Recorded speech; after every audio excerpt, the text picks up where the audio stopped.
ना, blue collar कर सकते हैं बट वाइट कॉलर नहीं। और हर एक पेरेंट चाहता है कि अगर उनका बच्चा स्कूल जाए तो वो एक वाइट कॉलर जॉब ही करे। तो इसी क्वेश्चन का आंसर ढूंढने के लिए मैंने कुछ रिसर्च करी। अब इस रिसर्च में मैंने कुछ चीज़ें ढूंढी कि इंग्लिश हमारे कंट्री में इतना वाइडली एक्सेप्ट कब हुआ, कब हम स्कूल्स में इसे लाना शुरू किया, कब हमारे लिए इंग्लिश एक कंपलसरी सब्जेक्ट बन गया। हमारे बच्चे को कुछ और आए ना आए, इंग्लिश आनी चाहिए। ये माइंडसेट हमारा कब से बनना शुरू हुआ। हम सबसे पहले कहते हैं ABCD सिखा दें, है ना। अगर हम मैथ्स भी पढ़ा रहे हैं तो 1 2 3, 1 2 3 नहीं। अच्छा देखिए, इंग्लिश क्यों ज़रूरी है। जैसे मैंने पहले बताया कि ये ग्लोबल लैंग्वेज है। ग्लोबली बच्चा अगर इंटरनेशनली काम करना चाहता है तो इंग्लिश एक कंपलसरी सब्जेक्ट बन चुका है। हम इंग्लिश को यूज़ करते हैं, बच्चा कॉन्फिडेंस बिल्ड करता है, बच्चे के लिए फ्यूचर करियर अपॉर्चुनिटीज़ बढ़ती हैं इंग्लिश की वजह से, क्योंकि MNCs में काम कर सकते हैं हम।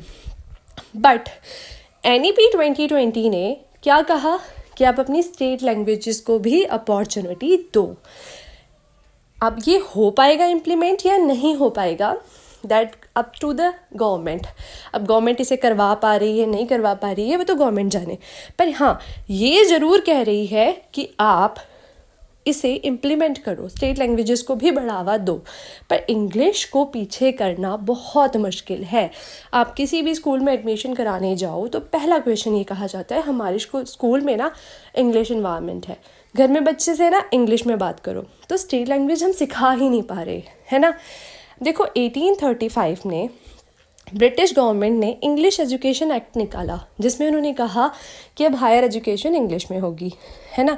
हायर एजुकेशन इंग्लिश में होगी और साथ में इंग्लिश को बहुत ज़्यादा बढ़ावा दिया जाएगा। ईस्ट इंडिया कंपनी में काम मिलेगा और ब्रिटिश अदर कंपनीज़ में भी हम काम देंगे अगर आपकी हायर एजुकेशन होगी तो।